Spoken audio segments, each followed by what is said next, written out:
Bom dia a todos, sejam muito bem-vindos ao 28º Debatologia Online. Primeiramente, eu quero parabenizar quem é voluntário, quem faz trabalho voluntário, que hoje é dia do voluntário, então sinto-se abraçados.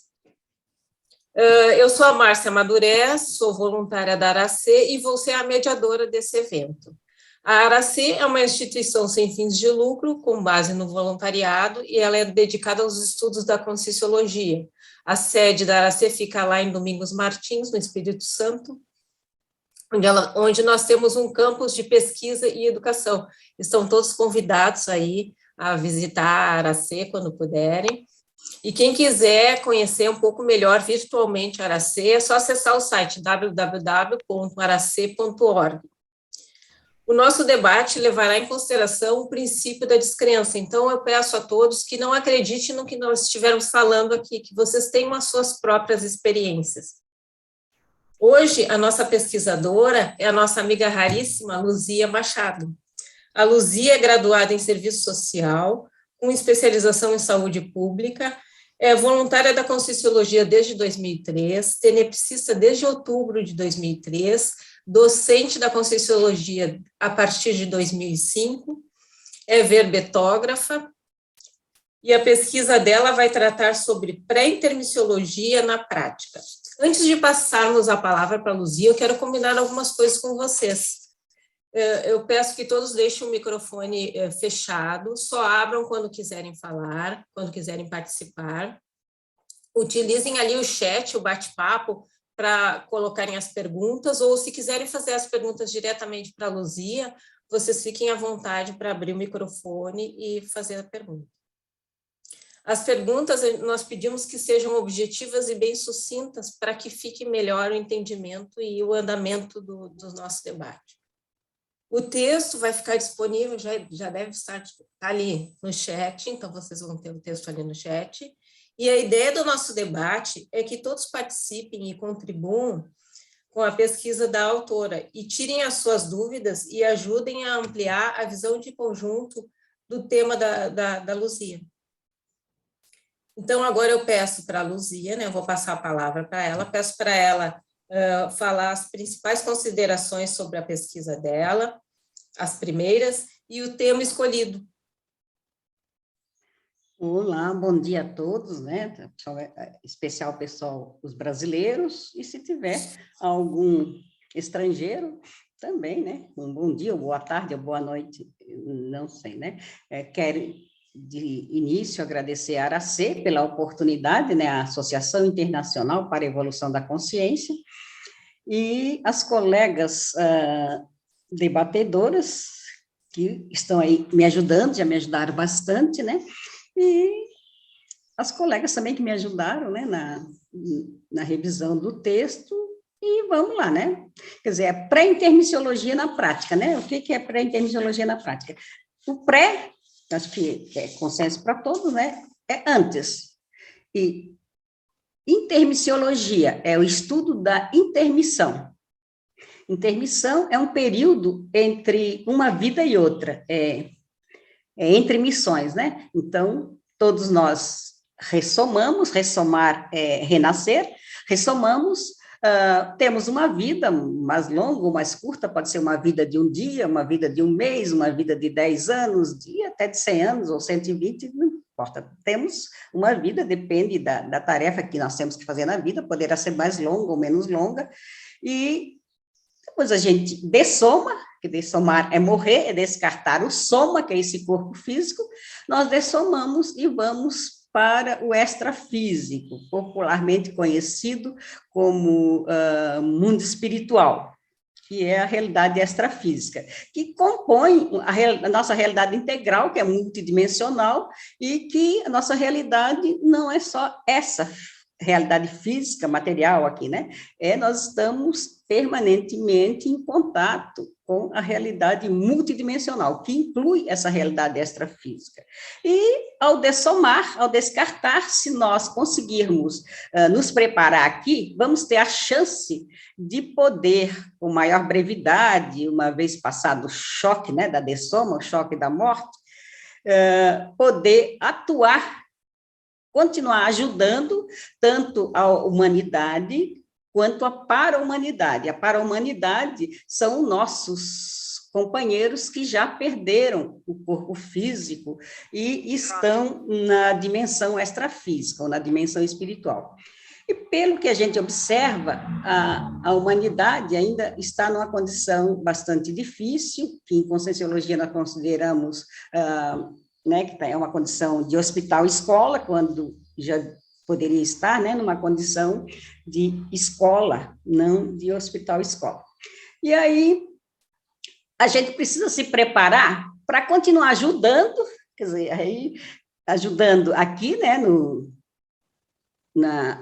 ajudando a humanidade e a para-humanidade, que são os nossos companheiros de vidas passadas que vão estar no extrafísico. E a maioria ainda não se deu conta, muitos não se deram conta, nem que perderam o corpo físico, e estão precisando de ajuda, né? Precisando de acompanhamento, de tratamento, precisam ser resgatados. E uma das nossas tarefas de prepararmos nessa vida é para fazermos resgate de companheiros que nós deixamos em vidas passadas, que já foram nossos companheiros de muitas, né, de muita atividade, muitas jornadas de atuação, e que por algum motivo não conseguiram ressomar ainda.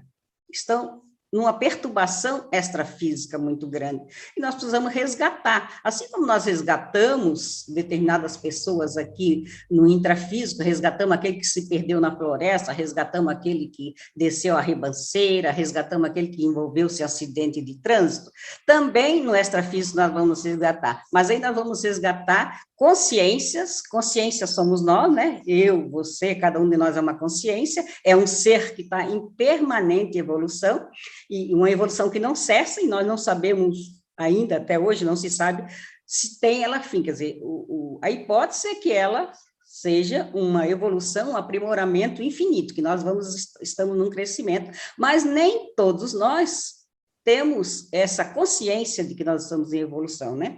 A maioria ainda se confunde, ainda está na ignorância evolutiva, de achar que essa vida é só a vida material, de que nós somos apenas o corpo físico que vai do nascimento à morte, e que nossa realidade é só essa realidade intrafísica, ou a realidade material humana, né? E, na verdade, a nossa realidade é multidimensional, e é contínua, né? Isso é um contínuo, não tem como separar, e, então, nós temos que nos preparar aqui para não ficar no ócio assistencial, assim como não devemos ficar no ócio assistencial aqui, né, na vida humana, nós não devemos, e muito menos deveremos ficar no ócio assistencial na vida extrafísica, porque, na verdade, a nossa procedência nós não somos, a nossa natureza, né, não é humana, nós somos uma consciência que está humana, né? Está humana, está se manifestando a partir desse corpo físico, aqui eu estou me manifestando a partir desse corpo, que vocês estão percebendo, pelo menos, né, quem não me conhece está percebendo pelo menos parte desse corpo, num corpo feminino, que eu admito, né, que eu até escolhi vir num corpo feminino, porque eu já devo ter feito tanto estrago na humanidade, com um corpo masculino muito forte, que eu escolhi agora vir num corpo feminino pequeno, de 1,50 m, porque senão eu poderia incorrer no risco de fazer mais alguns desacertos na humanidade. E aí eu estou me preparando, esse preparo vai envolver, né, a gente vai precisar resgatar companheiros que ficaram para trás e que estão na baratrosfera. O que é baratrosfera? É o infernão, o limbo. Então, tem vários nomes, né, para a baratrosfera, que é o mais conhecido, é infernão, o limbo, o purgatório, está desorientada. Muitos não sabem e estão há 600, há 500 anos até, guardados em comunidade extrafísica, guardado forma de dizer, né, mas estão em comunidade extrafísica baratrosférica, que é de perturbação total. E muitos desses que estão nessa baratrosfera, nessa comunidade extrafísica de perturbação total, foram nossos ex-companheiros de vidas passadas, companheiros na igreja, companheiros na política, companheiro na monarquia, companheiro, sei lá, eu lá, né? Luzia. Fala. Agora tu já deu o aperitivo, eu não quero que tu dê todo o menu Ah, tá, deles de uma tá. vez só. Isso aí. Muito Vamos deixar obrigada, agora Márcia. um É isso pouco aí. as perguntas para o pessoal, que Tá. daí a gente vai desenvolvendo tudo isso. Eu sei que tem muito assunto, que 1 hora e meia vai ser pouco tempo para nós.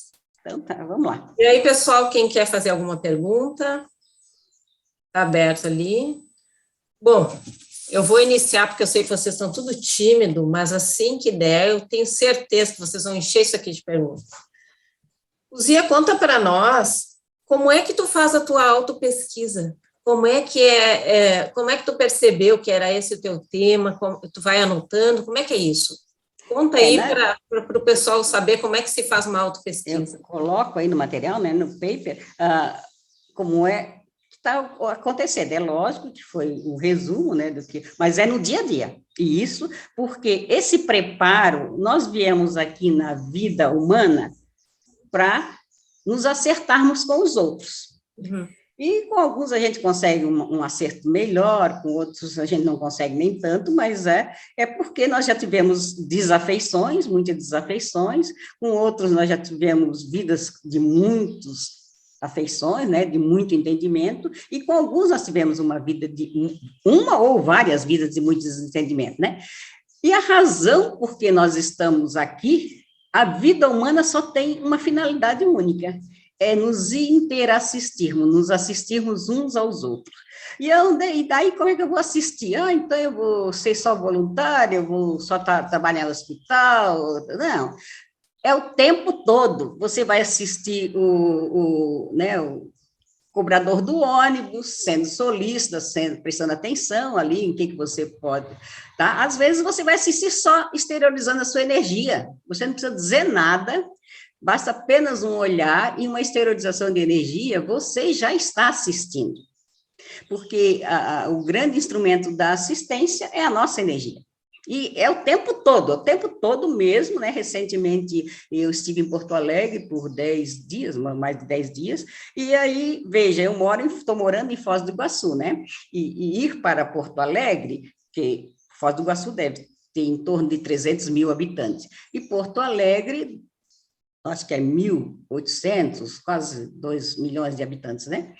Então, a coisa, como dizem a gurizada, né? É punk.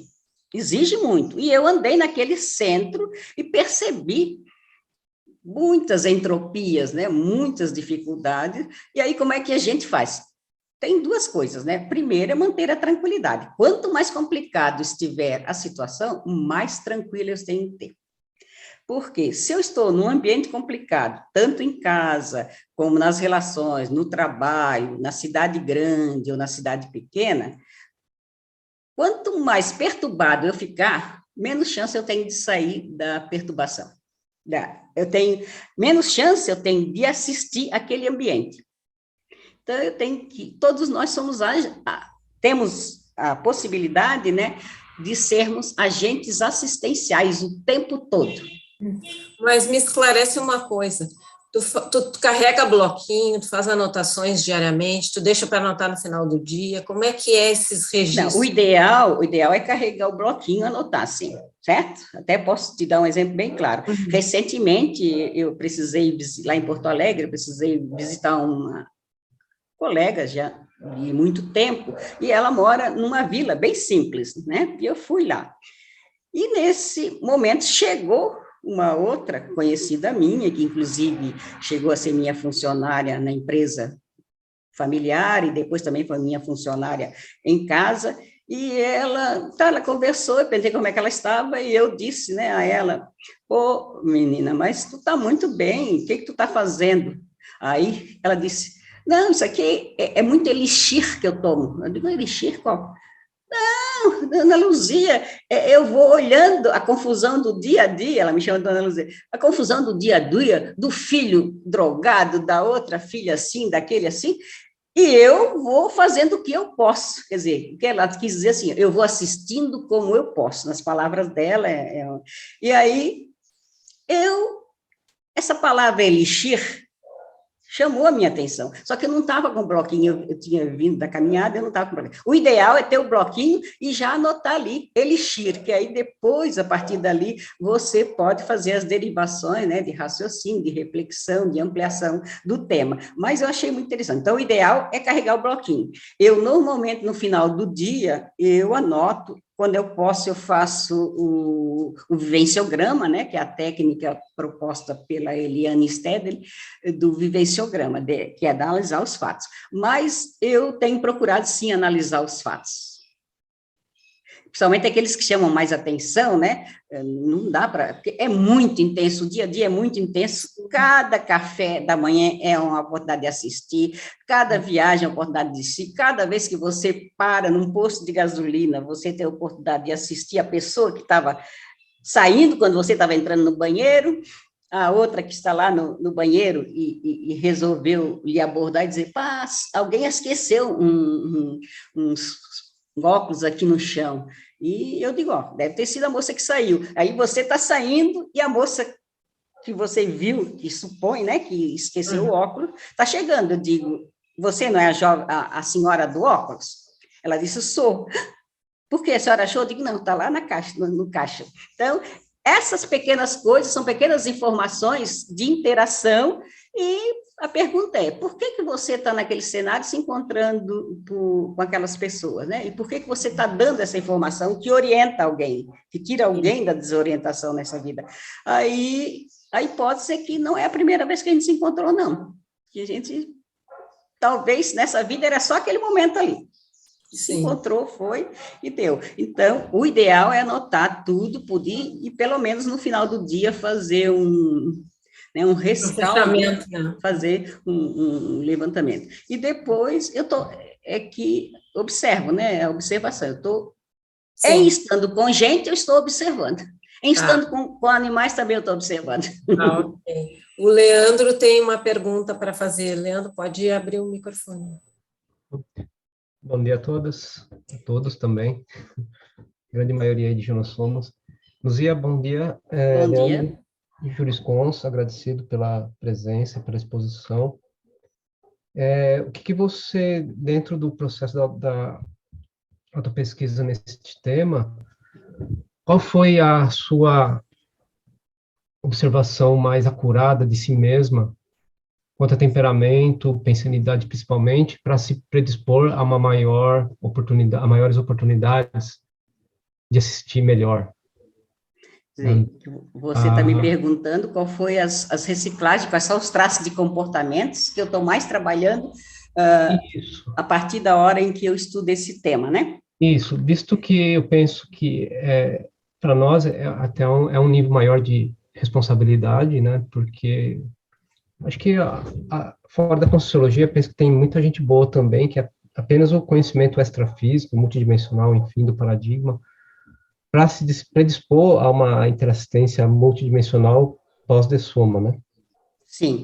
Então, o que você conseguiu observar em si, mudar, porque a autopensenidade, a autoassistência, enfim, o realinhamento pensênico é básico, né?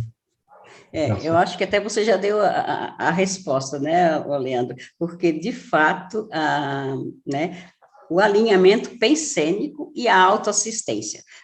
A primeira pessoa que você tem que assistir nessa vida é você mesmo. Certo? A primeira pessoa que você tem que querer bem é a você mesmo. Porque é a única pessoa da qual você não consegue fugir em hipótese alguma. Aí, alguns fazem opção, né, pela a morte provocada, o suicídio, só que esquecem que isso não acontece, né?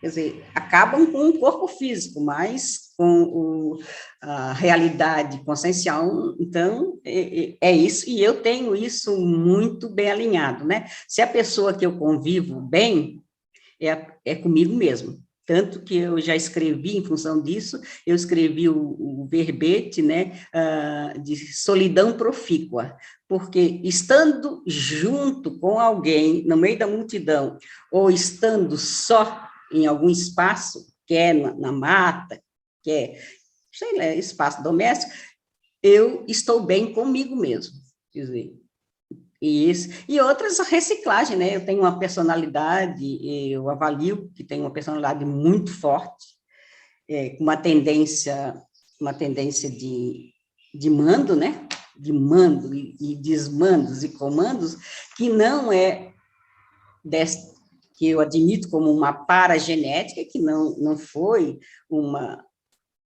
uma herança que eu peguei só de família, sim, é uma herança de mim mesmo, que eu trago de muitas vidas. E outra sim, né, que é essa reciclagem do traço bélico, do traço de mando mesmo, de comando, né, e da compulsão da voz, porque eu tenho uma vontade, isso foi desde sempre, um desejo, uma vontade de falar, e eu chego, como diz a minha filha, mãe, tu é muito cheguei. Eu chego nos ambientes e vou me inteirando, eu tenho essa facilidade de interação, né?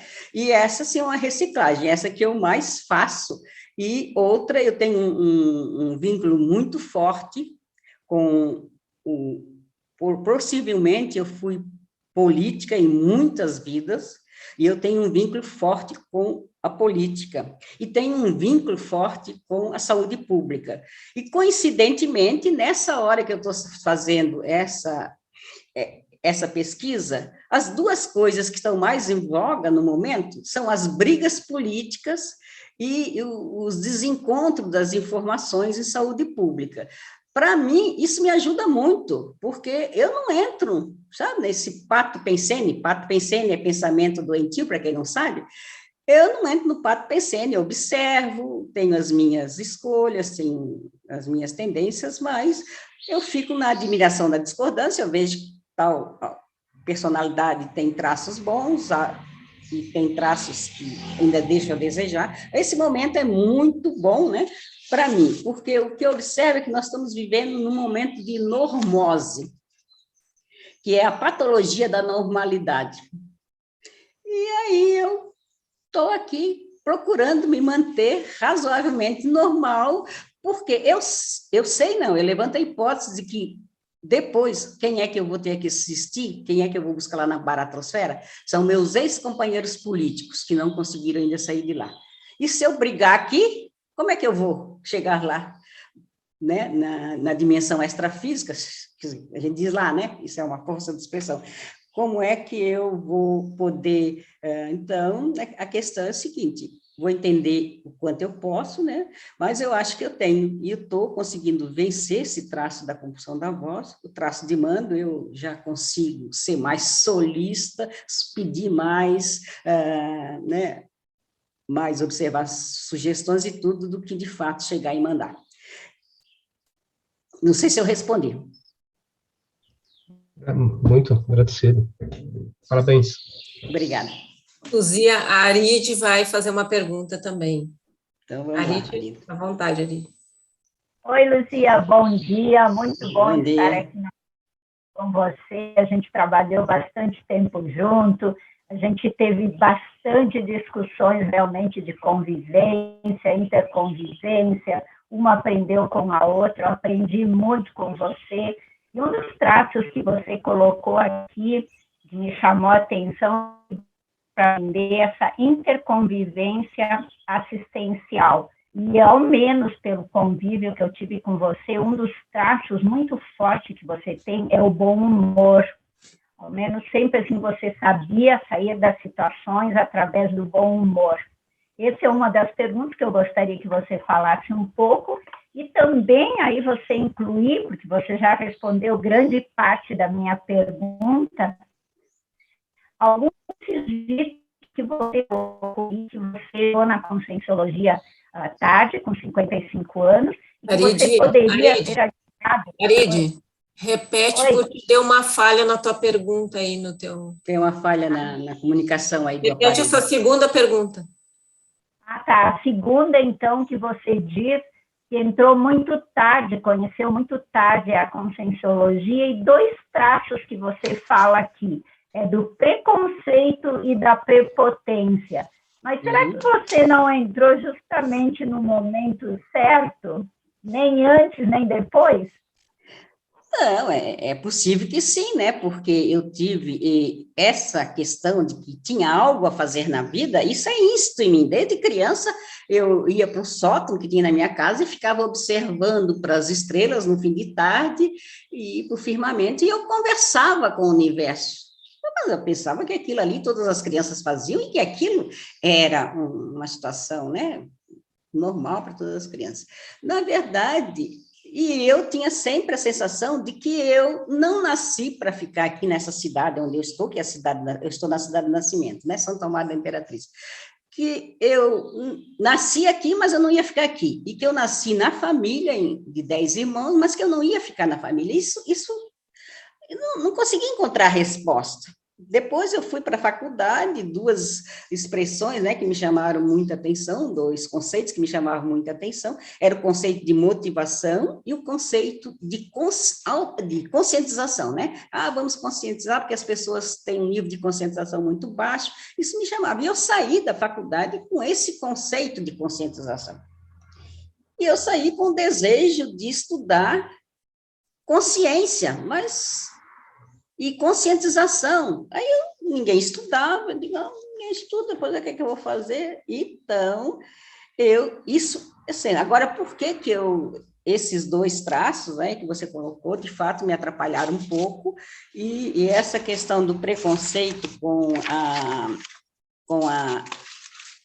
a paranormalidade e o parafenômeno, né, quer dizer, e o parapsiquismo em si, me atrapalharam, sim. E eu acho que está casado com o traço da prepotência, né? Porque você acha que aquela escolha que você fez, que eu nasci na religião católica, achei que aquilo que era o certo, e que se eu fosse para o espiritismo, ou fosse ver a parafenomenologia, não era aquilo que eu queria. Provavelmente, eu estava numa repetição, né, dentro da igreja católica ali, de muitas vidas, porque a hipótese é que sim, que eu já tenho atuado muito dentro da igreja católica. E aí veio na hora certa. E outra coisa interessante, porque é o seguinte, a conscienciologia, a maior parte do pessoal acessou através das informações diretas do Valdo Vieira, né? Certo? E do IPC, Instituto Internacional de Projeciologia e Conscienciologia, que trabalha com a parafenomenologia em si, né, que é a projeção consciente, a clareaudiência, a clareevidência, tudo isso. E provavelmente, se eu tivesse ido a uma palestra com o Valdo Vieira, que ele aplicava aquela técnica da regulação de plateia, né, que era de dar, assim, bastante informações, que era para dizer, vamos ver se só fica aqui mesmo quem tem estofo. Provavelmente eu não tivesse ficado, porque aí seriam duas personalidades fortes, eles se encontrando, e eu entrei na instituição certa, porque a instituição Aracê, que trabalha com o Mater Pensene, né, a ideia matriz da grupalidade e da interconvivência, e eu vinha de uma faculdade da convivialidade e da interconvivência, né, da Faculdade de Serviço Social. Então, sim, eu acho que eu entrei na hora certa, porque poderia incorrer no risco de que, se eu tivesse, talvez, entrado pelo lado do parafenomenologia mesmo, da projeção consciente, eu pudesse não ter me irritado e não ter segurado. Então, ter entrado na Aracê eu entendo que foi um aporte de amparo. Porque aí, então, desde aquele dia, que eu não lembro quando é que foi, lá em 2021, que eu entrei, né? Desde então, a conscienciologia é um modus vivendi, quer dizer, ela faz parte da minha vida. Eu tenho conscienciologia na prática. Porque eu sou melhor do que ninguém? Não sou. Quem não está na conscienciologia também tem condições de fazer, né? Ter uma vida tranquila e, inclusive, de muita assistência. Mas, para mim, faz muito sentido, porque somente a questão da técnica, dos estudos, o estudo eu valorizo muito, né? Eu acessei a ideia do estudo, eu quero estudar para saber, para poder ensinar. Isso eu acessei aos 6 anos, escutando as conversas da minha mãe, né? sentava no chão para escutar a conversa da minha mãe com os clientes dela no armazém que ela tinha, né? E aí vinha a professora lá conversar com ela, e eu dizia, eu quero estudar e eu quero ser assim como a professora, depois eu quero ensinar. Então, nasceu muito cedo essa questão do ensino, né, na minha história de vida. E eu fui atrás, nasci numa condição bastante adversa, né, no interior, fui atrás e consegui. Não sei se eu te respondi, Arid. Respondeu sim, Luzia. E outra coisa que chamou a atenção, hoje você está apresentando este trabalho da cidade onde você nasceu. Que interessante. Sim. Você está lá só para apresentar o trabalho lá. Você foi, viajou, mas está justamente na cidade de Imperatriz. Eu tenho um outro, né, um outro pessoal que eu tenho bastante ligação é com a monarquia, né? Possivelmente eu já vivi muito em ambientes de monarquia. Quer dizer, essa ideia das muitas vidas, para mim, é tranquilo. Para mim é tranquilo. Eu fui criada na Igreja Católica, né, que não trabalha com aquela ideia de que você morre e você vai ficar sentada à direita de Deus e esperar a ressurreição, né? E eu fui para a catequese com 9, 10 anos, e eu ficava me perguntando, mas como é? Ah, porque Deus é tudo, que Deus é não sei o quê, mas como é que vai ser eu ficar sentado do lado de alguém, por melhor que seja? Eu me imaginava ficar de boca aberta. Eu digo, e quando é que eu vou ressuscitar? Eu ficava me questionando, né? Isso, de alguma forma, não me incomodava, mas me deixava em questionamento permanente. Como é que era morrer e ficar sentada à direita de Deus? E eu iria ficar quantos séculos? Aí depois, quando eu vi que, na verdade, né, a gente tem essa vida no mundo dimensional e que a gente pode ir para comunidades, uma vez perdendo o corpo físico, dessomando, a gente pode ir para comunidades mais avançadas, pode ir para comunidades baratrosfera mesmo, que são comunidades extrafísicas que permeiam, né, aqui a paratroposfera da Terra, e você pode, indo para a comunidade mais avançada, isso vai depender do seu desempenho aqui. E para a comunidade baratrosférica, a maior parte da humanidade ainda está indo, né? Porque ainda não sabe morrer. A humanidade ainda está morrendo muito perturbada. E eu estou aqui para preparar para poder morrer ou dessomar menos perturbada.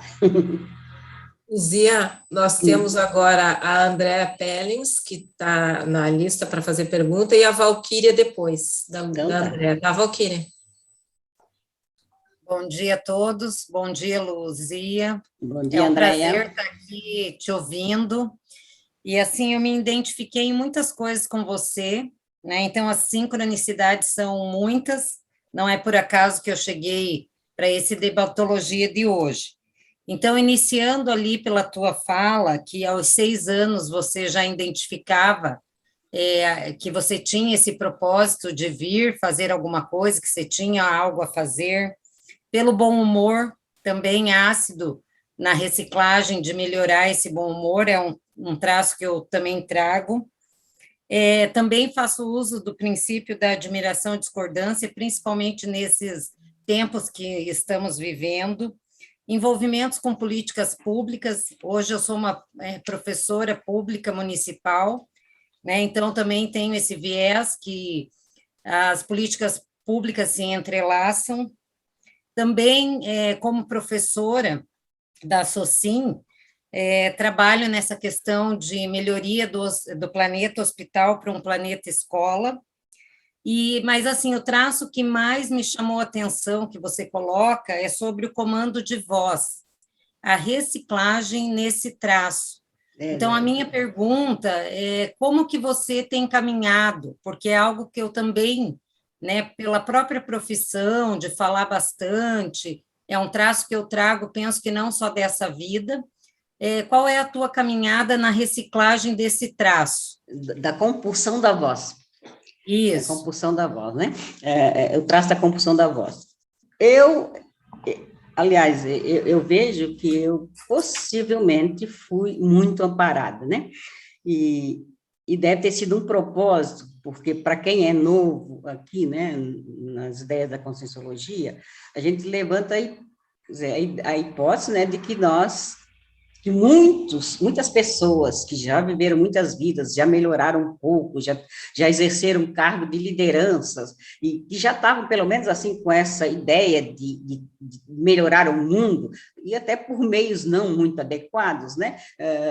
Mas elas já tinham esse intuito. E elas usaram muito a voz, e a gente também, né, é possível que essas pessoas que já exerceram algumas funções de liderança tenham feito curso intermissivo. E aí no material eu coloco, né, que eu levanto a hipótese, um curso intermitivo, que é um curso para aquelas consciências que estão mais lúcidas da dimensão extrafísica poderem preparar a próxima vida. Eu tenho a impressão de que eu coloquei isso como uma cláusula no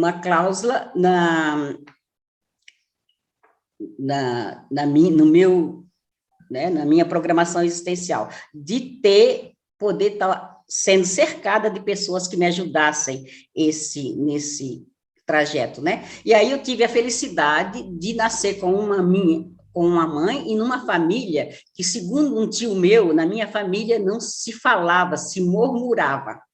E a minha mãe não me permitia, não, ela me orientava, ela dizia, quando eu precisava chamar meus irmãos que estavam lá na roça, lá adiante, e eu ficava em cima, né, da porta, que era bem mais alta, e gritava, ela vinha quietinha, batia nas minhas costas e dizia, minha filha, a gente não grita com ninguém, muito menos com o irmão, vai lá e chama o teu irmão.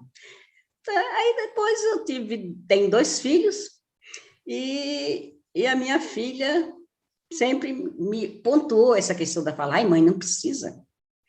Tá, mãe, presta atenção, mãe, por que essa levantamento? E na Conscienciologia, as colegas me diziam no voluntariado, né, me apontavam muito isso, Luzia, menos. O meu filho também, mãe, menos.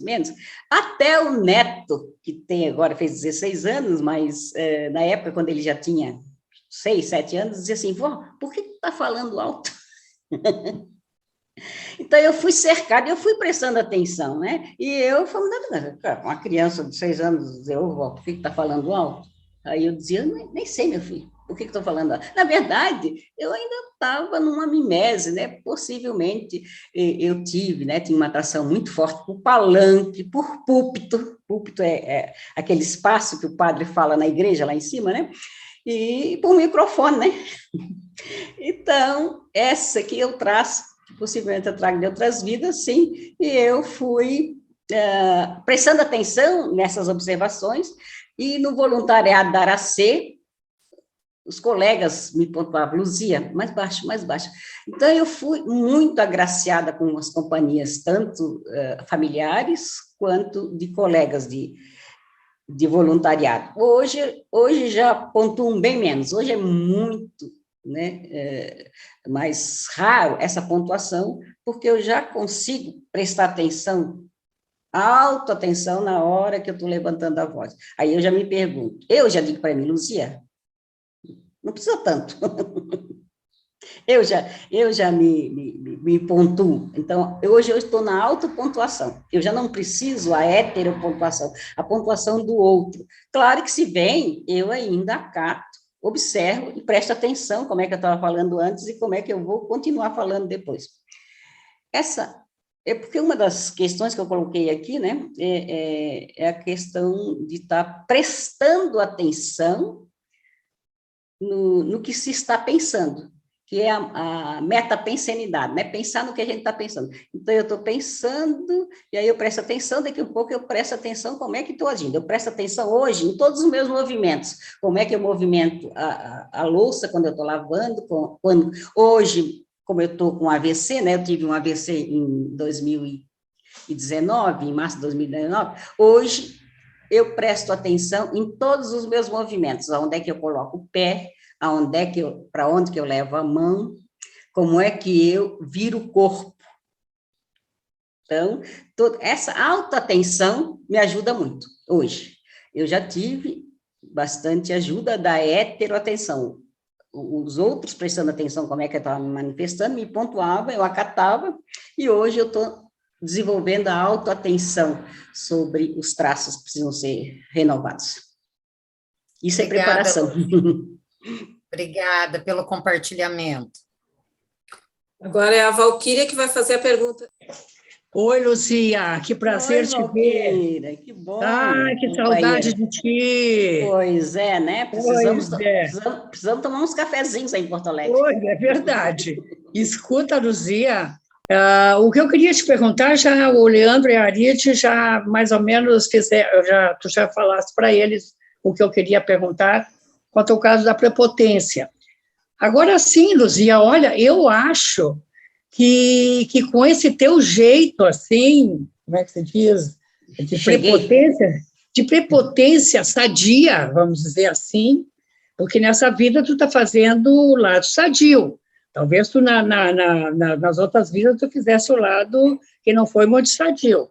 Mas eu acho que foi muito, como é que se diz? Muito assistencial. Nós chegamos a fazer assistência juntas. Sim, muito, E essa muito, assistência, muito. se não fosse tu com esse temperamento, talvez a gente não quisesse conhecido, tu lembra bem.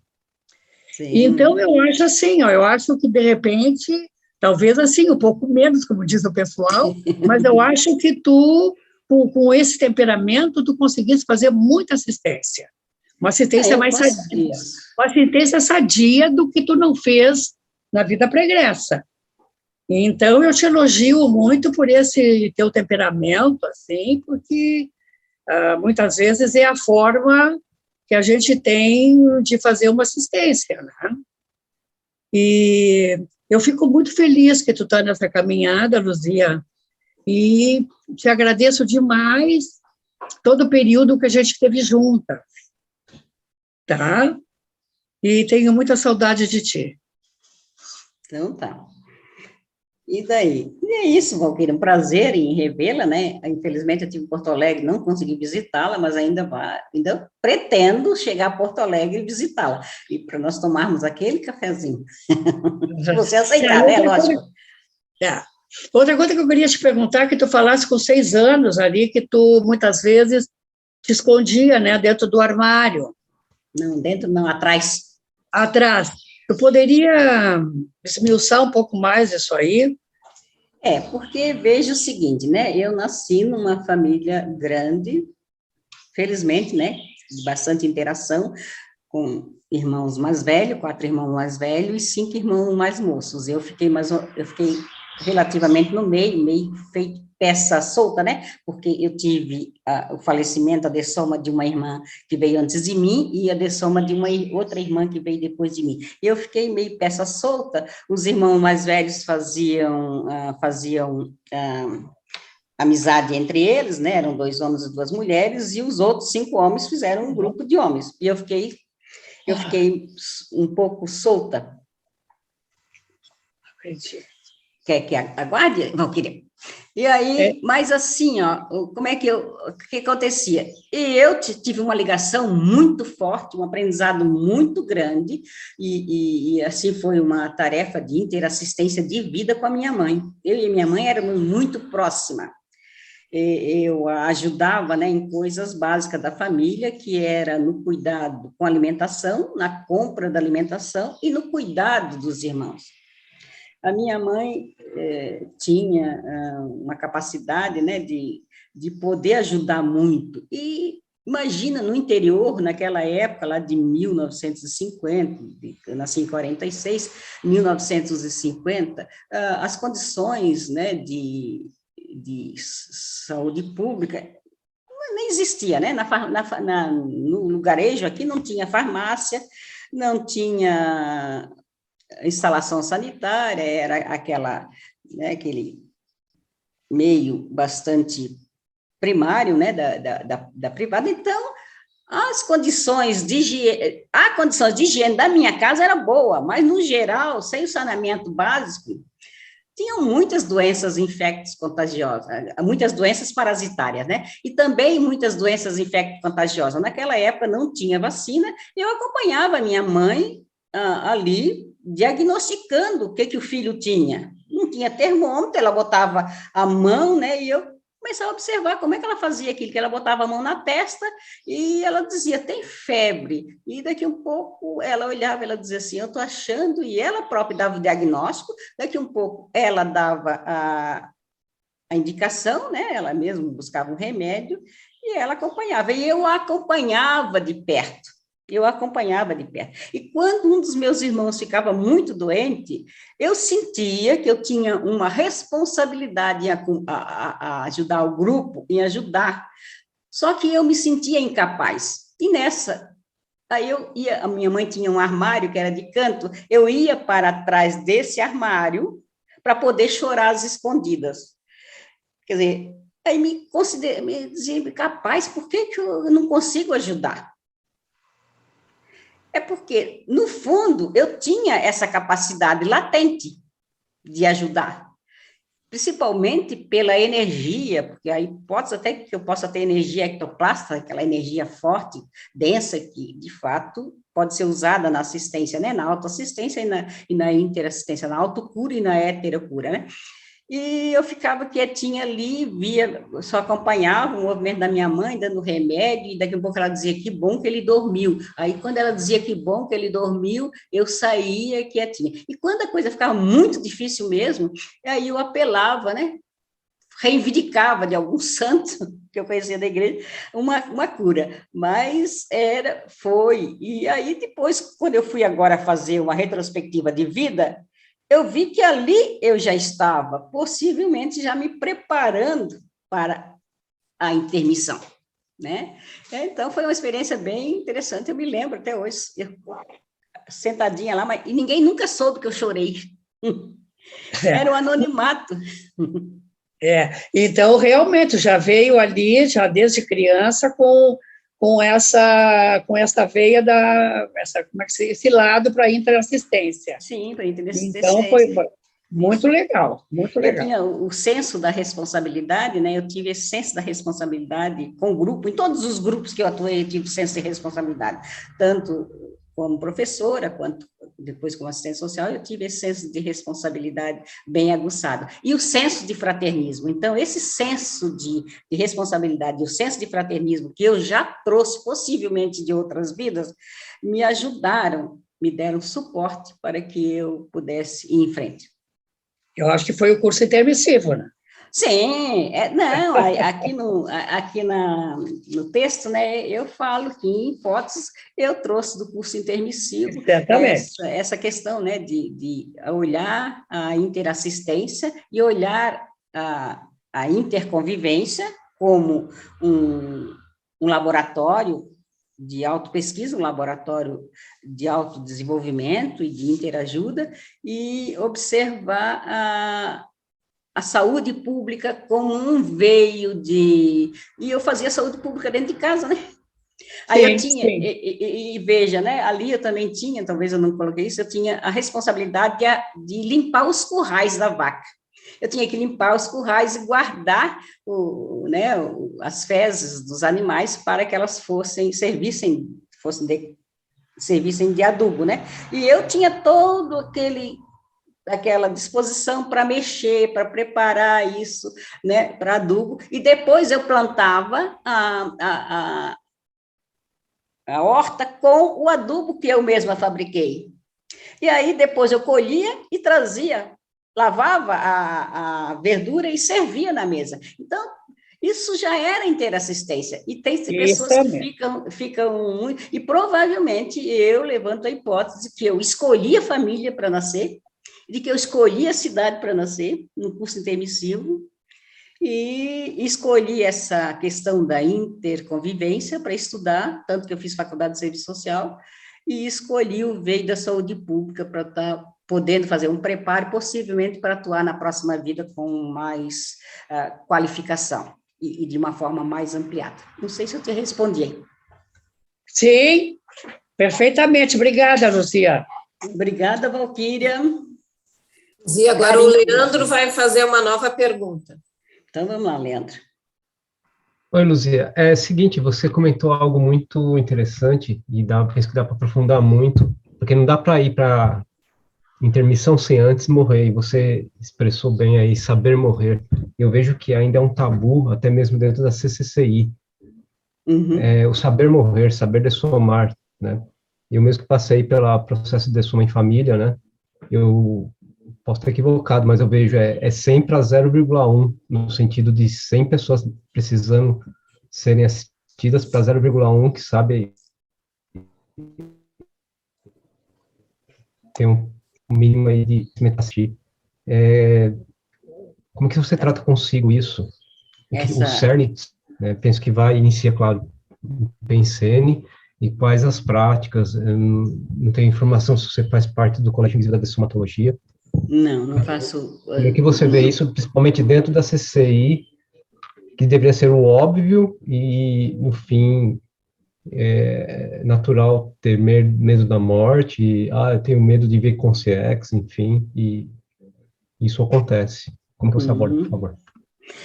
O Leandro, você trouxe ali, né, o termo consciência, para quem não sabe, se tem alguém novo aqui, consciência são os espíritos, né, quer dizer, o que popularmente chamam de aparição, né, fantasma, tudo isso.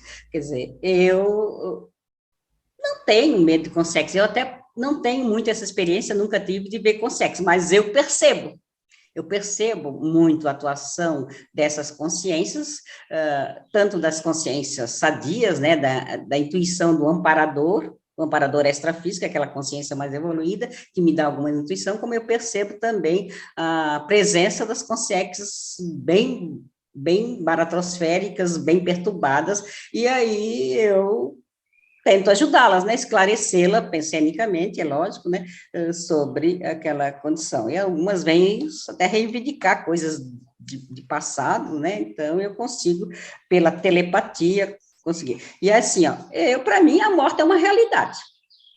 Quer dizer, não tem como nascer e ficar aqui para semente, né? Então,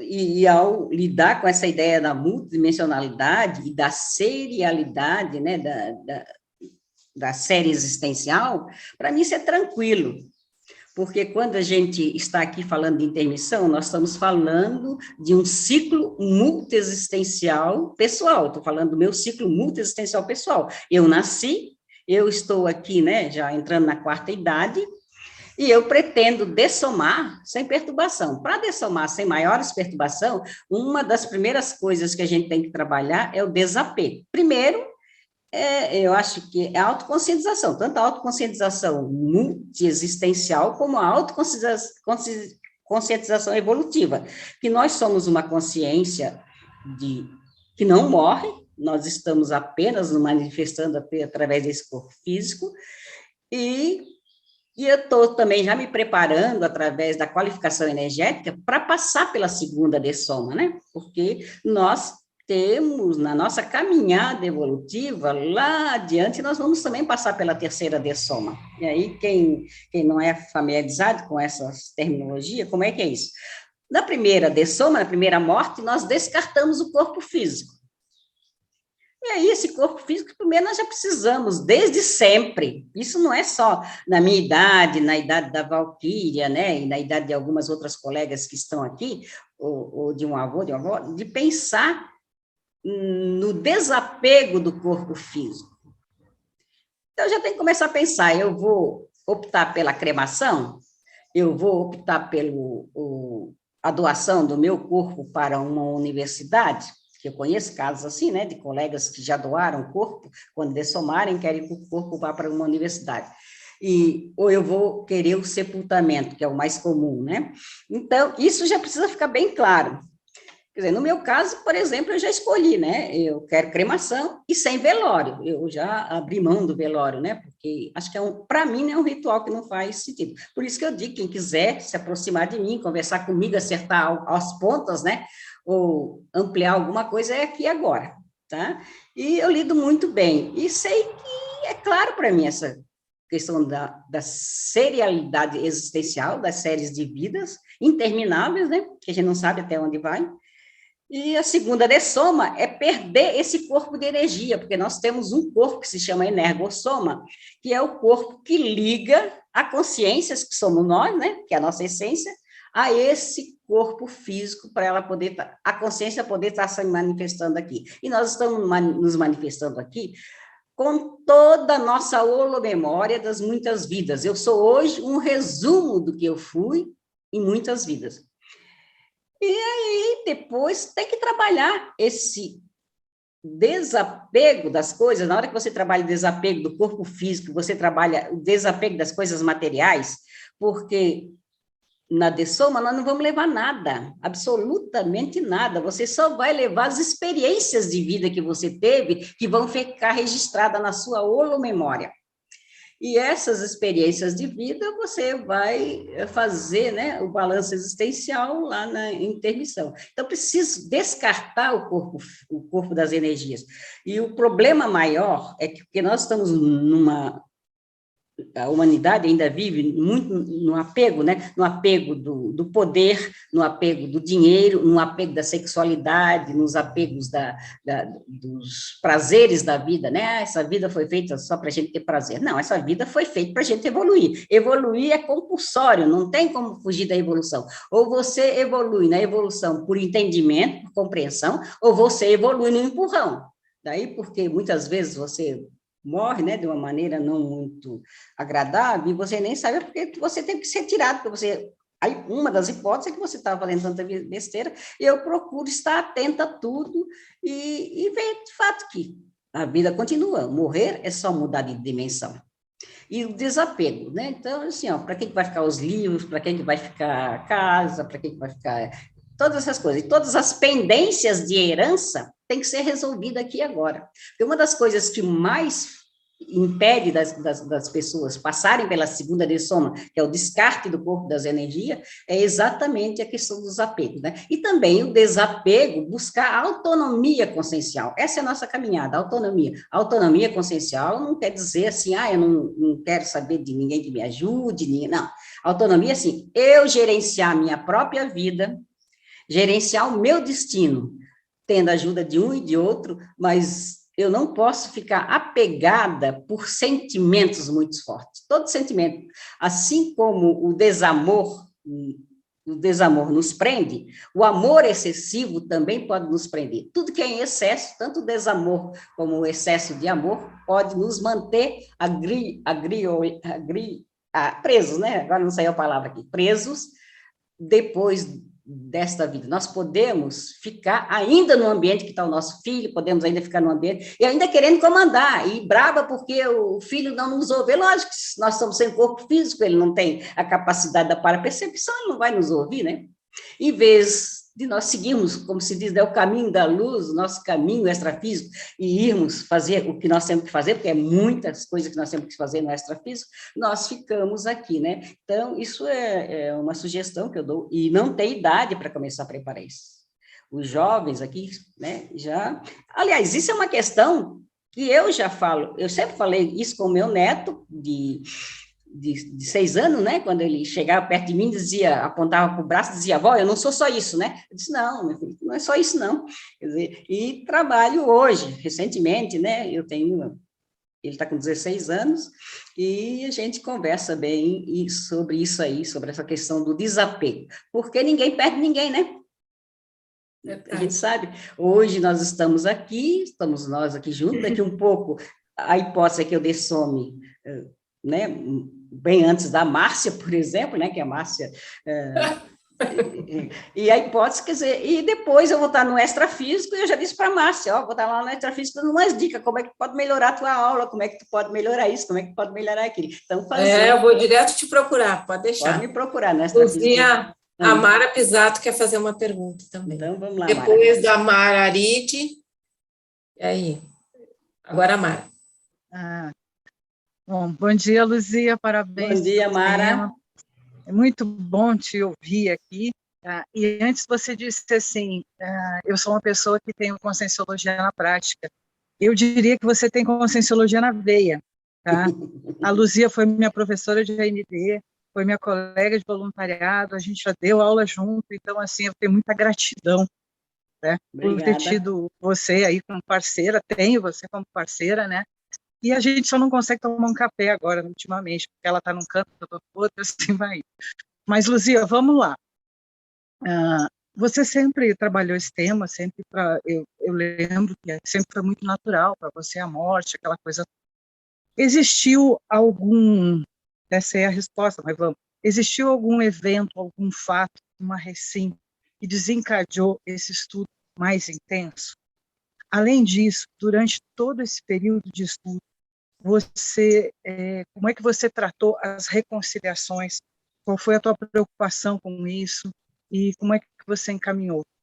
Eu pergunto porque no momento que você trabalhou os 3 estudos, você explicitou um público assistencial que você deve ter visto, eu acho que faz parte da pergunta do Leandro, que estava necessitando disso. Fala um pouco para a gente. Tá, então, assim, ó, a morte, né? Como eu disse, eu tive o privilégio de ter uma mãe muito sábia. E a minha mãe não me poupou de uma coisa que foi super gratificante. Quando eu tinha aproximadamente 3 anos, a minha avó paterna, que era a mãe dela, faleceu de morte súbita à noite.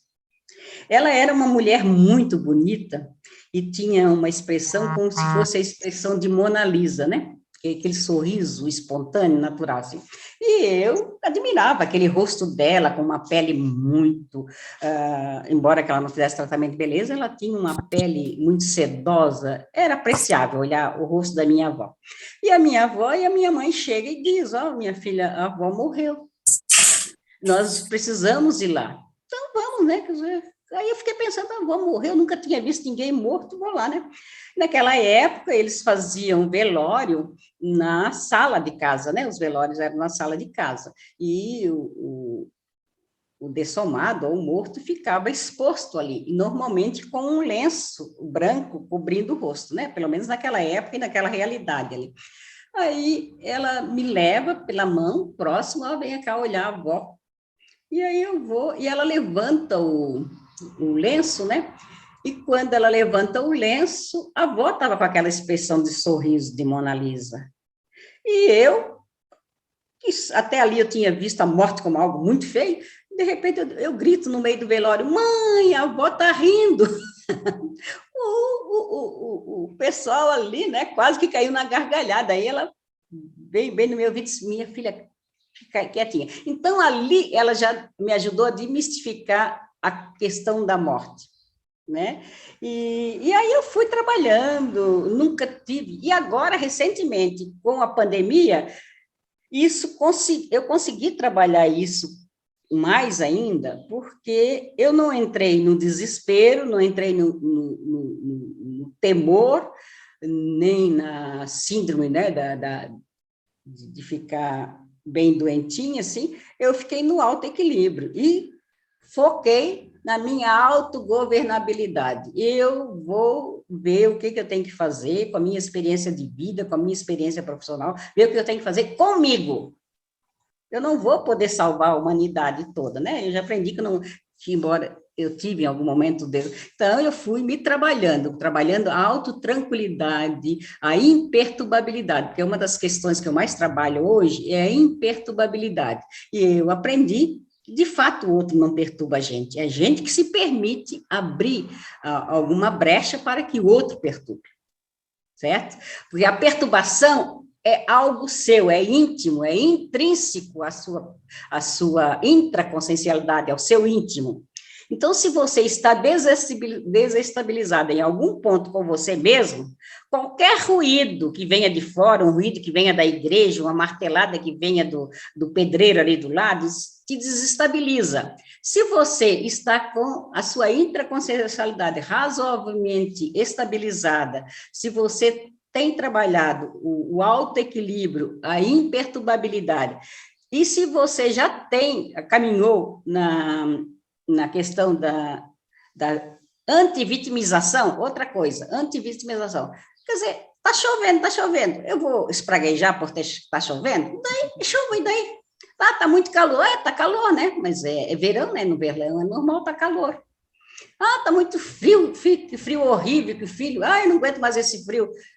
Aí eu pergunto para a pessoa, mas nós estamos no inverno, não é uma situação coerente ter frio no inverno? Quer dizer, então, a autoimperturbabilidade e a antivitimização, eu lido muito com isso, né? E aí, como está bem clara essa questão da serialidade existencial das muitas vidas, para mim, tranquilo, né? Eu tenho algumas pontas para resolver, eu acho que eu estou, talvez eu até tenha em moratória, né? Eu estou tendo mais um tempo de vida, apesar de ter tido um AVC de bulbo, eu sou classificada né, na categoria né, de pessoa de risco na pandemia, mas eu nunca fiquei me remoendo nessa questão de ser de risco. Eu estou viva. Eu tenho coisas a fazer. Eu tenho que ir no supermercado, tenho que ir na padaria, tenho que caminhar, eu vou. Tomo as medidas de prevenção, tomo, né? Mas dentro daquilo que não me prejudique, né? Luzia, Oi. o teu AVC, você acha que potencializou a tua pesquisa? Ele potencializou em certo sentido, eu acho que potencializou no sentido que eu estou mais atenta à autopercepção. Eu tenho que desenvolver, né? Porque eu não sei até quando que essa bomba relógio quando é que essa bomba relógio vai explodir, se vai explodir hoje ou amanhã. Eu estou tentando que elas me deixem um pouquinho mais aqui, até que eu escreva o livro, né? E outra coisa, Mara, quando você fala de como é que foi as reconciliações, eu estou escrevendo o livro sobre Sim. recomposições e reconciliações nesta vida.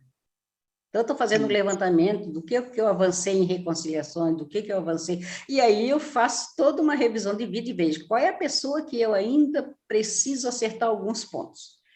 Aí eu mando energia para essa pessoa, não sei se essa pessoa está viva ou se ela está dessomada, eu a perdi de vista, e aí eu fico vendo como é que está meu sentimento em relação a ela, viva ou, né, ressomada aqui na vida intrafísica ou dessomada, eu fico pensando como é que estão os meus sentimentos em relação a ela. Os sentimentos dela em relação a mim é questão dela. Aí eu fico, e vou sim, exteriorizo energia e fico, me disponibilizo, a disponibilidade assistencial permanente, né? Me disponibilizo, caso eu venha a encontrá-la, como é que eu posso ter uma postura assistencial naquele momento. Então, eu estou sempre de prontidão assistencial, eu estou sempre com a disponibilidade assistencial. E a oportunidade de ajudar aparece. É aquele que te pergunta, é aquele que está perdido aqui, aquele que está perdido, aquele que está brigando com o filho, aquele que está em desorientação com a família, e chegam e às vezes te ligo, Luzia, não aguento mais, eu acho que eu vou surtar aqui com meu filho, o que que eu faço? Digo, se você quiser aceitar um convite, se quiser vir aqui conversar, eu estou à disposição.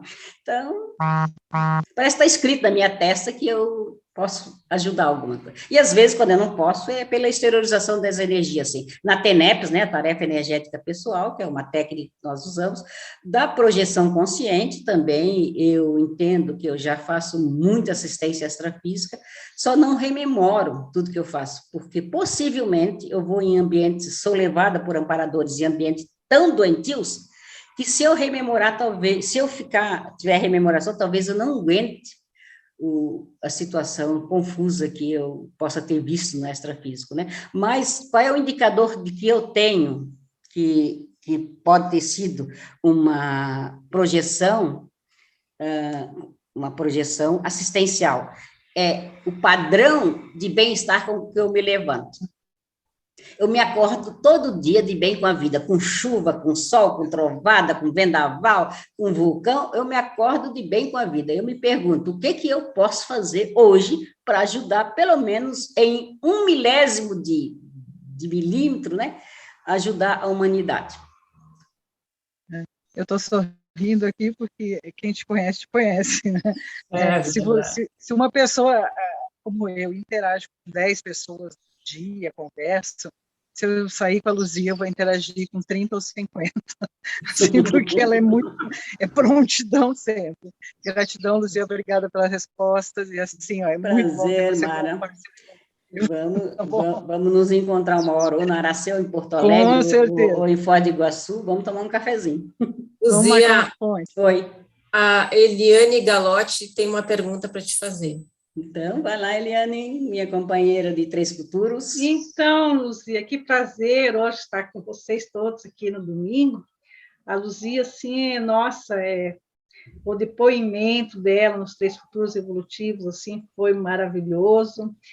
Então, eu te pergunto aqui agora, como eu também estou na minha fase acabativa da minha ProEx, se você, nessa fase que você faz o pré-intermissivo, já pensando nisso, se você acha interessante ou se você faz aquela técnica de mais um ano de vida.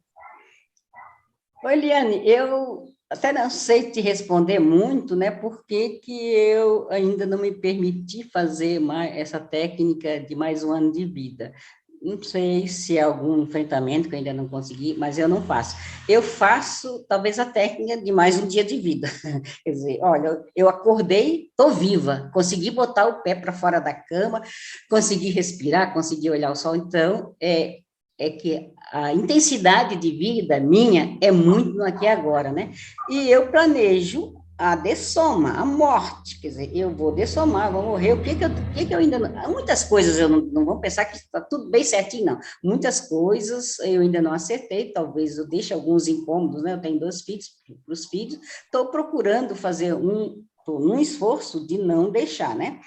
E o primeiro esforço de não deixar é o desapego do próprio corpo físico, né? E outra é o desapego de coisas materiais, de deixar inventariado, né? Eu nunca fiz, não, a técnica de mais um ano de vida, né? E eu assisti a apresentação do colega, né, no mês passado, que foi sobre esse tema. Eu acho bem interessante, eu acho que ajuda, deve ajudar, pelo menos eu já vi um depoimento, mas eu, por alguma razão, não fiz. O que eu fiz, que me ajudou muito, né, agora, eu entrei de cobaia ali na Apex, né, para fazer o planejamento dos 3 futuros, recebi assessoria técnica na condição de cobaia mesmo, né? Você sabe, né? Você que é da Apex. Eu também fui cobaia. Cobaia, né? Então, somos 2. Está da condição de cobaia ali para planejamento, pelo menos assim, planejar as 6 atividades que, em tese, nós vamos fazer na próxima vida, né? Que nós, na próxima intermissão, aliás, que é na próxima intermissão nós vamos resgatar, quem nós deixamos, alguns, né, porque nem todos, né, a gente já deixou tanta gente para trás, e possivelmente a gente não vai conseguir resgatar tudo. É resgatar, fazer a para-aprendizagem, o que nós não conseguimos aprender aqui, que nós vamos precisar aprender no extrafísico, porque no extrafísico nós vamos estar sem esse corpo físico, vamos estar sem esse cérebro ilimitador, nós só vamos estar de paracérebro, e de corpo espiritual, que em Conscienciologia nós chamamos de psicossoma, que é o corpo da consciência que não morre, tá? E esse corpo só vai morrer quando que aí nós vamos passar para a terceira morte, que eu não falei há pouco, né? Que vai ser daqui a quantas centenas de milhares de anos, não sei. Eu estou procurando acelerar para chegar, né? Na segunda dessoma, depois dessa vida, bem rápido, e vamos ver quando é que eu chego na terceira dessoma, daqui a 5.000 vidas, não sei. E por hipótese, a professora Luzia teve uma Morex, né? Uma moratória. Por hipótese, eu estou no moratório, eu estou esticando um tempo de vida, né? Então, Eliane, assim, ó, eu estou aqui, não fiz, né, mas assisti da outra vez, e assisti recentemente um filmezinho que ajuda muito, tanto ajuda essa coisa do inventário de vida, despreparação para a morte, e como ajuda na técnica de mais um ano de vida, quer dizer, é filme, né, baseado que Vá para a Luz. Bem simplesinho, mas vale a pena ouvir os diálogos, porque a mãe prepara o filho de 9 anos, a mãe, o pai, os avós, preparam a criança de 9 anos, ali na época de 80, quando surgiu a AIDS, que foi a primeira criança que teve AIDS, pelo menos ali na realidade dos Estados Unidos, né? Então, conta a realidade. E a mãe prepara a criança e a mãe vai explicando para ele. Ele pergunta para a mãe se vai ser muito difícil ele sair do corpo, ir embora, e ela vai explicando. Então, ajuda. Eu acho que assim, ó, quem puder fazer a técnica de mais um ano de vida, pelos depoimentos que eu tenho visto por aí, né, tenho ouvido, vale a pena. Eu, no momento, eu estou aplicando aqui, me dedicando aos 3 futuros, mesmo preparando o resto o primeiro futuro, a acabativa dessa vida, né? E o segundo futuro, que é a intermissão, e o terceiro futuro, que é a próxima vida. Então, já tenho linhas gerais para a próxima vida. E uma das linhas gerais, eu acho que eu ainda preciso voltar como mulher. E possivelmente ainda não tem gabarito para ressomar na África. Obrigada, professora Luzia. Por nada. Luzia, agora a Aride quer fazer uma pergunta. Então, vamos lá, Aride. Oi, Luzia, você até já começou a responder um pouco, e eu ia te perguntar justamente sobre isso do planejamento dos 3 futuros que você está fazendo. Eu gostaria que você falasse um pouquinho, Luzia, em que momento você começou a perceber ou aprofundar mais a tua autopesquisa sobre a pré-intermissiologia? Porque, assim, Ari, né, a pré-intermissiologia, em Conscienciologia, normalmente a gente usa uma expressão assim, eu acho que já estou na pré-intermissiologia. Quando a gente começa a acertar na assistência, começa a acertar nas reconciliações, e aí tu faz alguma atividade, daqui um pouco, quando tu vê, chega mais um para ser ajudado, chega mais outro, você consegue resgatar alguns intermissivistas, né, que são pessoas que fizeram o curso intermissivo, e para quem não sabe, o curso intermissivo não é, assim, por apadrinhamento, não, é por mérito. Você fez alguma coisa em vida anteriores que foi observada por amparadores extrafísicos, consciência mais evoluída, que te convidaram a fazer uma preparação para a vida, né, para a próxima vida. Então, eu venho não sabia, né, a gente faz essa pergunta e... Em 2017, eu fui convidada a fazer um curso de pré-intermissiologia na prática. Teve o IPC de Foz do Iguaçu, promoveu, e eu fui lá. Gostei muito e comecei a pensar de uma forma mais técnica sobre a questão. Né? Porque o Valdo Vieira disse que o ideal é nós nos prepararmos o tempo todo para a intermissão e daí para a próxima vida. Acontece que esse preparo eu sempre fiz, mas de modo inconsciente, de maneira natural, e eu não sabia que isso era preparação para a próxima vida, para a próxima intermissão. Mas aí, quando eu fiz o curso ali, eu vi que isso podia ser feito de uma forma mais técnica, definindo técnicas e tal, só que eu não sabia, ali eu não tinha prestado atenção, que eu já estava mergulhada no tema desde 2012. O tema... Quer dizer, eu posso dizer literalmente, né? Porque aqui, ó, até ali, eu falo, não sei se dá para ver, tem essa foto aqui, ó, onde aparece o professor Valdo, que está de costas ali, aparece eu e o professor Loche, né? Eu ali, à esquerda de vocês, aqui nessa ponta, o professor Loche. Nós formamos um triângulo de debatedores. Isso aconteceu em 12 de abril de 2012, quando eu apresentei o primeiro verbete sobre solidão profícua. Foi batida essa foto, que é de praxe, fazer um registro do evento, fizeram essa foto e tal, e depois, em setembro, o professor Valdo, para quem não sabe, o professor Valdo é o propositor da ciência conscienciologia e projeciologia. O professor Valdo chamou, ele apresentava um evento, que era a tertúlia matinal, todos os dias de manhã ele se reunia e convidava quem quisesse debater um tema avançado, um tema de ponta, ou uma verpom, como se diz, né? Ele chamou o pessoal que quisesse falar sobre a intermissiologia. E foi transcrito, esse tema foi transcrito no jornal que a Apex lança em novembro de 2012. Então, 2012 foi um ano super interessante para mim. Só hoje que eu me dou conta disso. Eu sou fotografada, depois o professor Valdo apresenta para a intermissiologia e a Apex lança um jornal. Por que razão que eles escolheram colocar minha foto aqui? Não sei. Quer dizer, isso é indicador de que sim, possivelmente eu já tenha me proposto a estudar esse tema desde que eu nasci, né? Desde a ressoma. E depois eu recebo um convite para ir no primeiro evento dos 3 futuros, lá do planejamento 3 futuros. Eu fui por curiosidade do tema. 3 futuros? Mas não, vou lá ver. E como eu sou muito curiosa, né? Fui lá ver o que era. E lá eu acabei conversando com o professor Loche, que é voluntário da APEX, a Associação Internacional para... me ajudaria, daí fugiu aí. A APEX é a Associação Internacional de Programação Existencial. Programação Existencial. Obrigada, Eliane.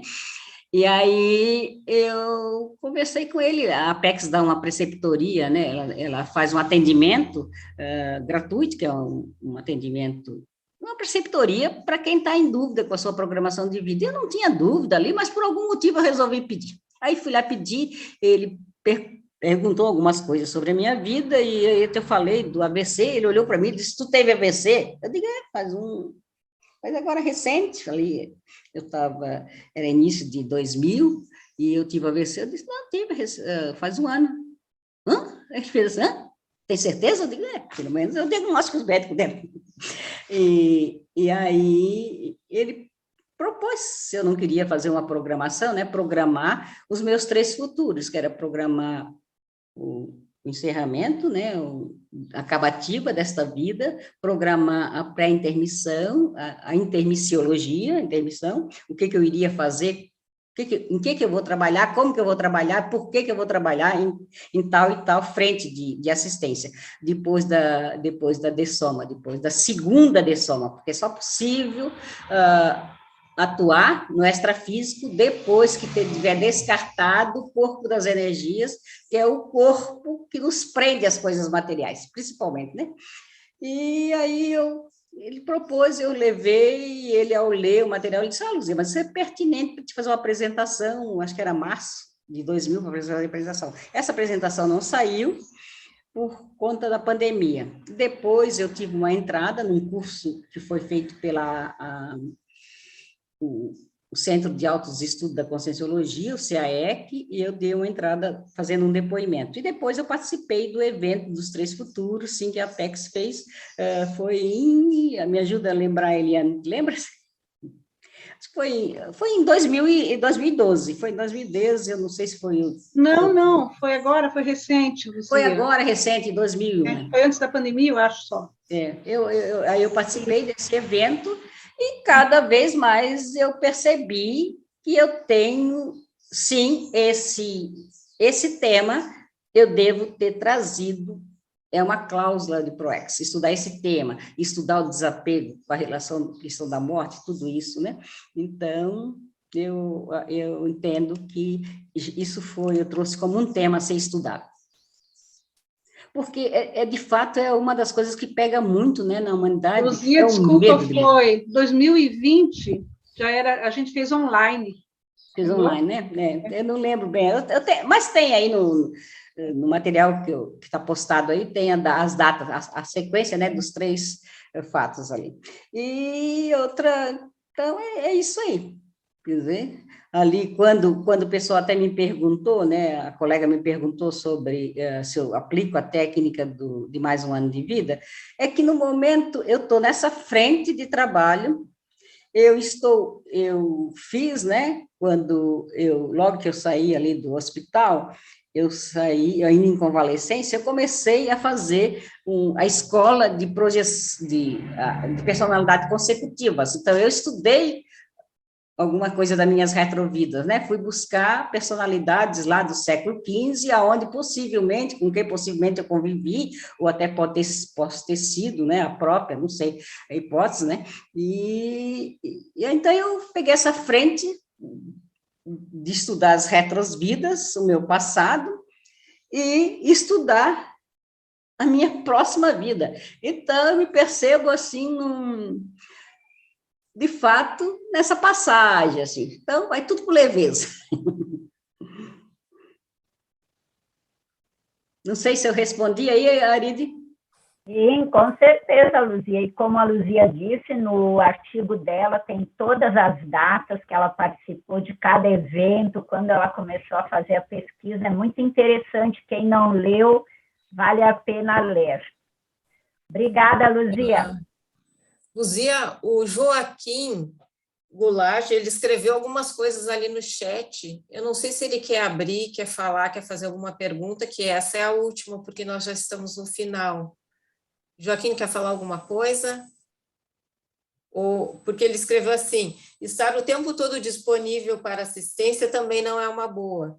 E ele também fala que... Peraí que eu vou passar ali para ficar bem autêntico o que ele está falando.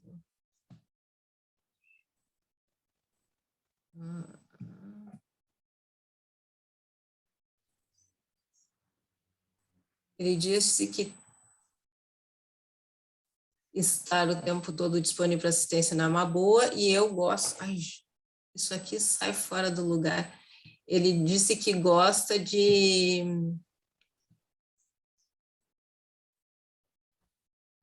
viver, e daí ele diz que vive com intensidade, porque ele não que o rompimento, a morte, é uma coisa desumana para ele. Ah, tá. Aí, possivelmente, porque o que eu observo, Joaquim, é que se você não tem ainda, não foi buscar uma conscientização evolutiva mais aprofundada e uma conscientização serexológica, porque é desumana do ponto de vista intrafísico. Se você só olhar do ponto de vista intrafísico, do ponto de vista humano, ela parece desumana, que de repente ela tira, né, lá uma personagem que está com 3, 4 criancinhas e ela...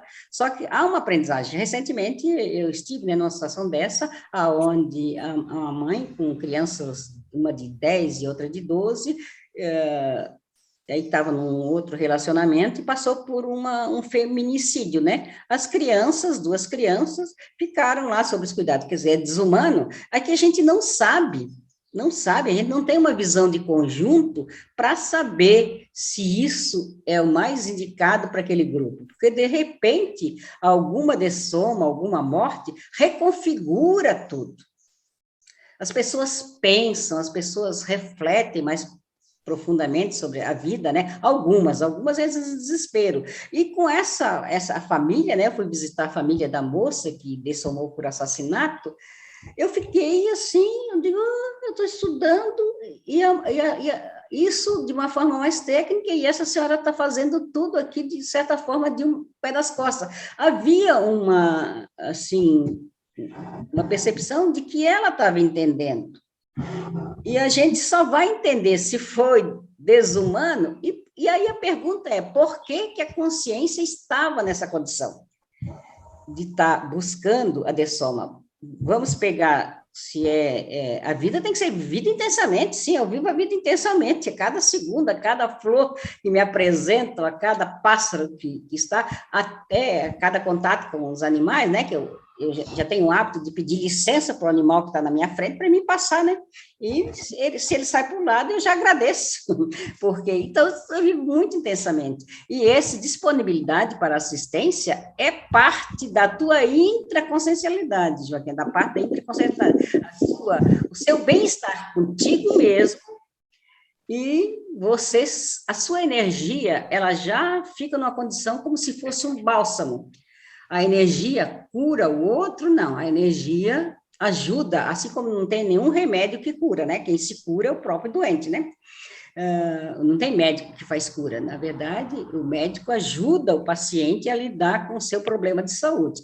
E essa questão é a mesma coisa para a dessoma, ninguém está ali por acaso, não, certo? Houve algum motivo. E algumas pessoas que procuram a morte sem o saber, sem ter consciência, quer dizer, vivem de forma, né, os esportes radicais, vivem intensamente e morrem na ribanceira, morrem lá nas cordilheiras dos Andes, e por quê?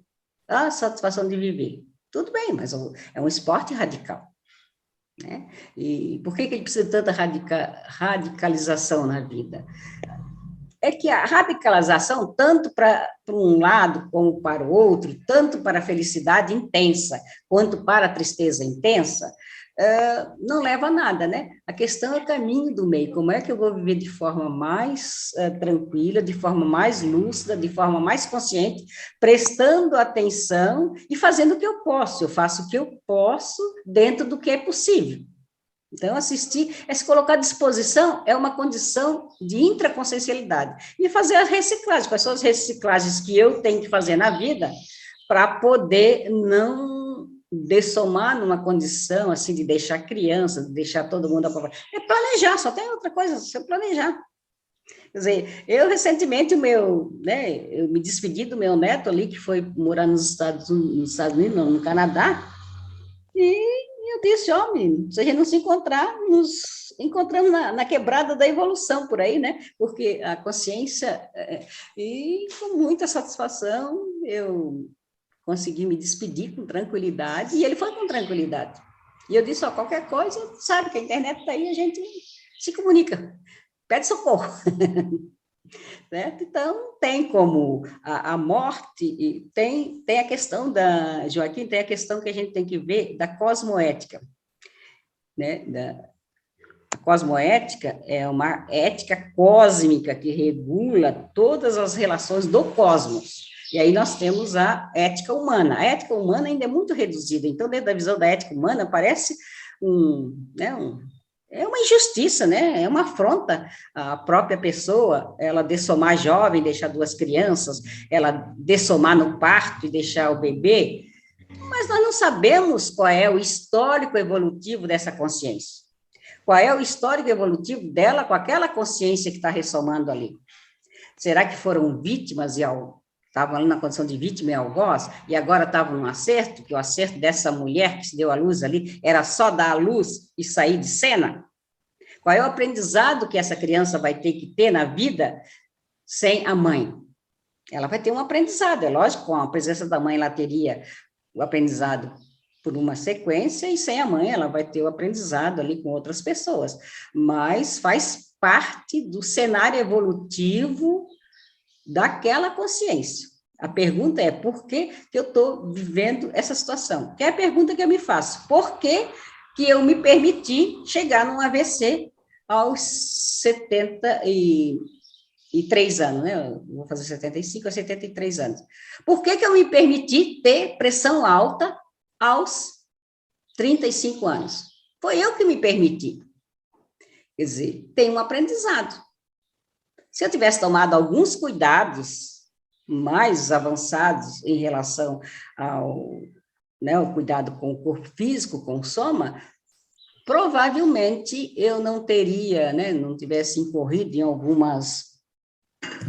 alguns exageros de alimentação, exageros de desempenho, provavelmente eu não precisaria ter passado por essa situação, por esse pedágio da pressão alta, da hipertensão. E também, o pedágio de ter apneia do sono. Então, eu sou uma consciência intrafísica, uma consciência humana, sim, que está numa condição de risco. Mas eu vou me acovardar, vou ficar quietinha, encolhidinha, eu sou uma consciência, eu sou uma pessoa de risco, eu sou do grupo de risco. Sim, desde que eu nasci, eu sou do grupo de risco. Desde que eu nasci, eu tenho... Oi. Nós já estamos esgotando o nosso tempo. Eu quero que tu, em um minutinho, assim, dê as suas considerações finais aí. Eu faço o teu fechamento para a gente encerrar o debate. Eu sei que está ótimo, a gente poderia ficar mais uma hora conversando contigo. Eu deixei ali, para quem quiser algum contato, tem no texto aí, o meu e-mail, tá? Tem meu e-mail, qualquer coisa a gente pode ir conversando, tá? E só contatar, eu olho o e-mail com frequência diária, esse e-mail aqui eu olho com frequência diária, tá?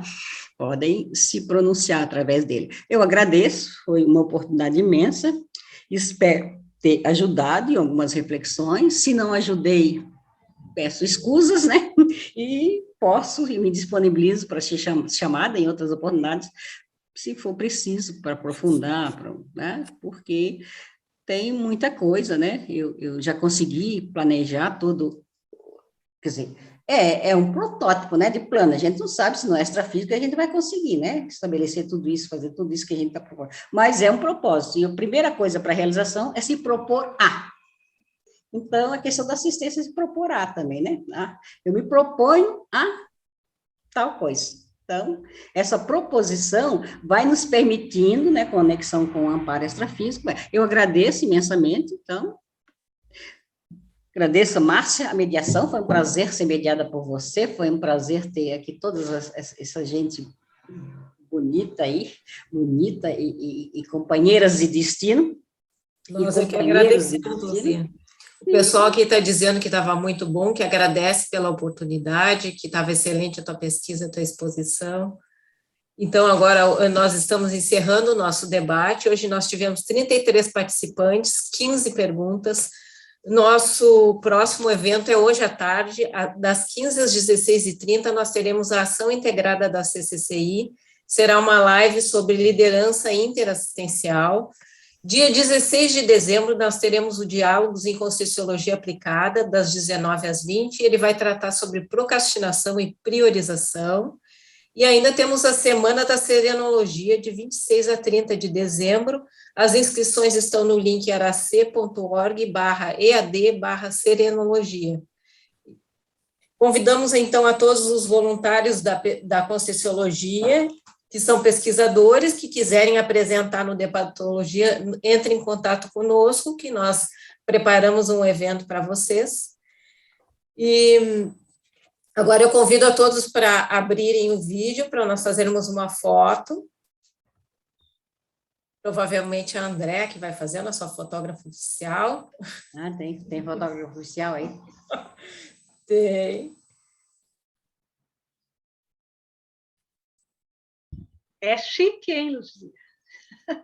Agradecemos, então, a presença de todos vocês e tenham um ótimo domingo. Foi muito bom ter estado aí com todo mundo, ter essa oportunidade de trocar ideias aí com a Luzia. Luzia, gratidão por ter comparecido, por todos os momentos que a gente teve juntos. A recíproca é verdadeira, viu? Gratidão imensa.